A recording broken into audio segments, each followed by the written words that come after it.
nous pose une question. Est-ce que le serpent peut changer de nature? Non, il ne peut pas changer de nature. Est-ce que le crocodile dont j'ai parlé tout à l'heure peut changer de nature? Non, il ne peut pas changer de nature. Est-ce que l'hippopotame peut changer de nature? Non, il ne peut pas changer de nature. Ainsi en est-il de notre chair. Dans notre chair se trouve la jalousie,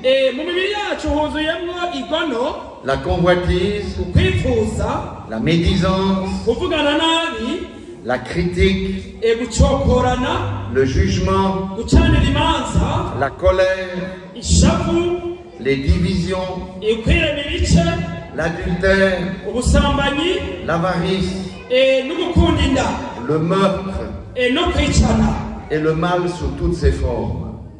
Et le mal sous toutes ses formes. Alors la question que le Seigneur nous pose aujourd'hui, peut-on changer notre chair? Peut-on améliorer notre chair?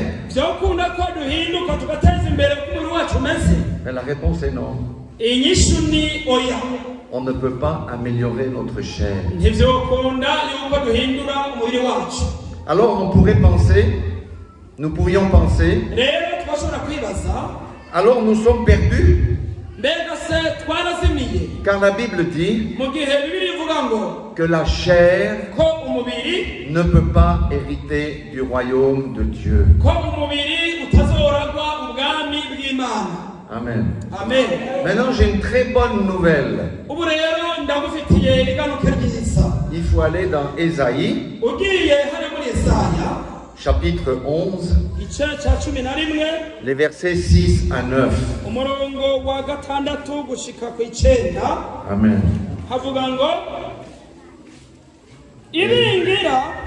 Voilà. Le loup habitera avec l'agneau. Et la panthère se couchera avec le chevreau.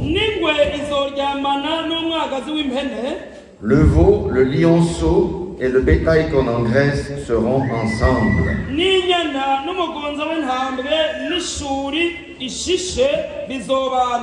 Et un petit enfant les conduira. Amen. Amen. Ça sera pendant le millénium. Mais si Dieu peut changer le caractère de la panthère, du lionceau, de l'ours et du lion, alors il peut changer notre caractère. Amen. Amen. Et dans 2 Corinthiens 5, 17, il est dit ceci: si quelqu'un est en Christ, il est une nouvelle créature. Les choses anciennes sont passées. Voici, toutes choses sont devenues nouvelles. Amen. Qu'est-ce que ça veut dire? Ça veut dire que le Seigneur nous donne la puissance de vaincre la médisance, de vaincre le mensonge, de vaincre la fraude, de vaincre la convoitise, de vaincre la colère, et toutes ces choses. Parce qu'il a dit, si vous êtes en Christ, vous êtes une nouvelle créature. Amen. Amen. Dans Jean 8, verset 36, il est dit une parole que nous devons prendre pour nous. Si donc le Fils vous affranchit, nimba umwana yarabahaye kwidegemvya vous serez réellement libre. Libre de quoi? Libre du péché. Libre de la vengeance. Libre du jugement. Libre de la médisance. De la jalousie et de toutes ces choses-là. Amen. Ça, c'est une réalité. Mais nous avons un combat à mener. Amen. Qui n'a pas été jaloux une fois? Qui parmi vous n'a pas menti une fois? Qui parmi vous n'a pas jugé son voisin? Quand on ne connaissait pas Dieu, quand nous ne connaissions pas Dieu, nous faisions ça tous les jours. Mais le Seigneur nous demande de cesser ces choses-là. C'est pourquoi nous marchons dans la repentance et la sanctification. Amen. Galates 5:17 dit ceci. Car la chair a des désirs contraires à ceux de l'esprit.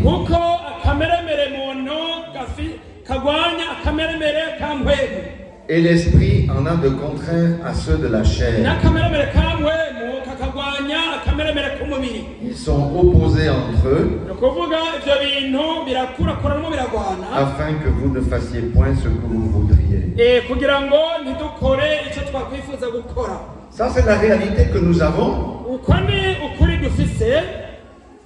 Des fois, je sens monter la colère en moi. Mais la Bible dit que je dois dominer sur ma colère.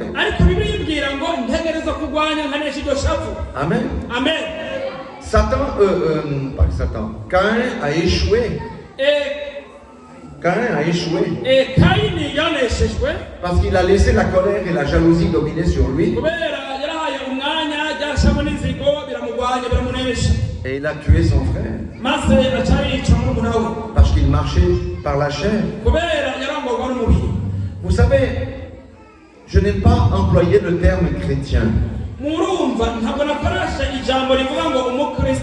Jésus n'a pas dit d'aller faire des chrétiens. Il a dit d'aller faire des disciples. Amen. Des disciples. Ceux qui acceptent Jésus comme sauveur, mais qui acceptent aussi Jésus comme Seigneur et qui marchent selon son modèle. L'homme religieux, il vient à l'église le dimanche, il participe au chant, à l'étude biblique, mais il est comme le serpent. Le serpent peut muer, ça veut dire changer de peau.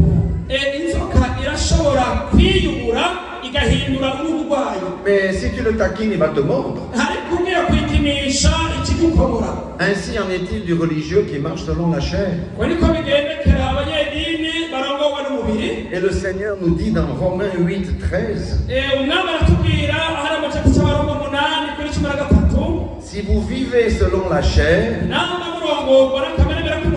vous mourrez. C'est pas de la mort physique dont il est question ici. Vous savez qu'après le jugement, il y a la seconde mort. Ça veut dire qu'il n'y aura pas la vie éternelle. Mais il dit ici, mais si par l'esprit vous faites mourir les actions du corps,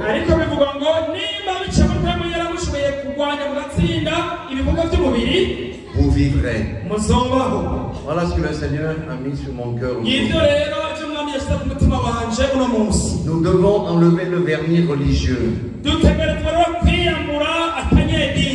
et vivre selon Christ. Vous savez, l'homme naturel a combien? Si vous regardez le pasteur Tassis, il a combien de jambes? 4 jambes ou 3 jambes? Non, il a combien de jambes?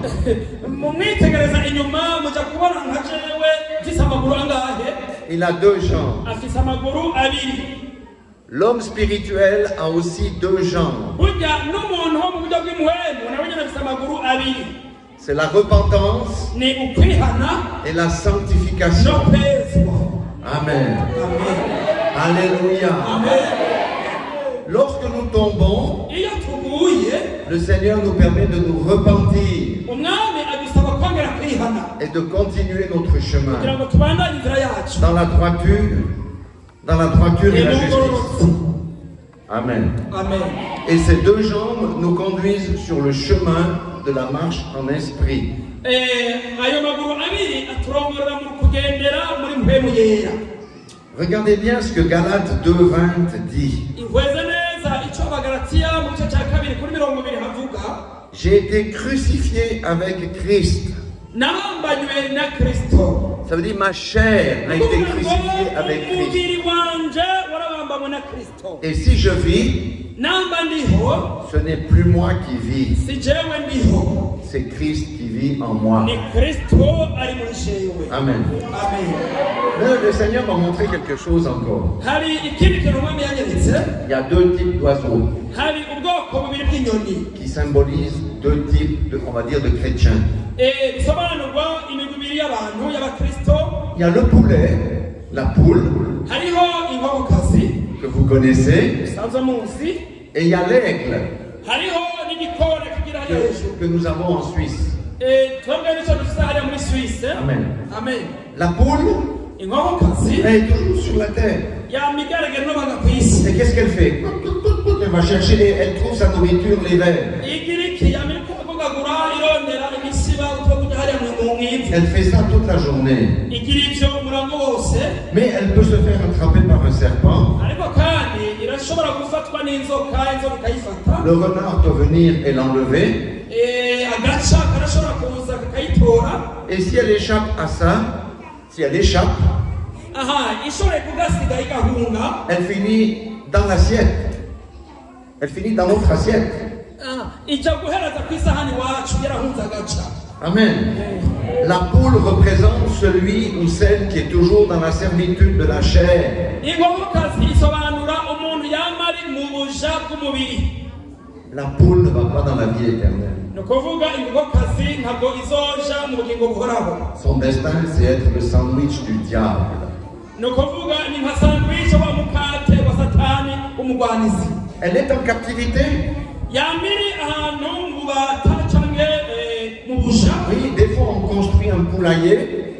baragaragaza kuyubakira mu rugo rwayo uruzitiro rwayo. Et elles ne peuvent pas sortir de l'enceinte où elles sont. ugasanga ntishobora kuhasohoka ngo irengane ngaho. Mais l'aigle ariko igikona n'a pas de prédateur.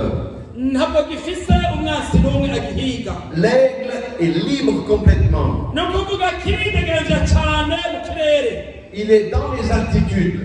cyane kiri ahantu ho hejuru mu misozi. Il domine le monde. maze gikonora isi cyane kirabura hejuru isi. L'aigle voit de près ni ukuvuga igikona kibona hafi cyane. et de loin. kikabona kandi na kure. Amen. Amen. Vous savez que Jésus-Christ, il a plusieurs symboles qui symbolisent Jésus-Christ. hari ibimenyetso byinshi bigaragaza Kristo. Il y a le bœuf hariho imfizi. en tant que serviteur. En tant que serviteur, le bœuf fait le service. nk'umukozi ariko arakorera abantu. Amen. Amen. Mais il y a aussi le lion hariho kandi n'ikindi kimenyetso mu buryo bw'intambwe. qui viendra juger les nations. kuko izo azoza gucira imanza amahanga. C'est le symbole de la royauté. ni ikimenyetso cy'ubwami. Il est aussi appelé le fils de l'homme. aretwa kandi umwana w'umuntu. Et il y a l'aigle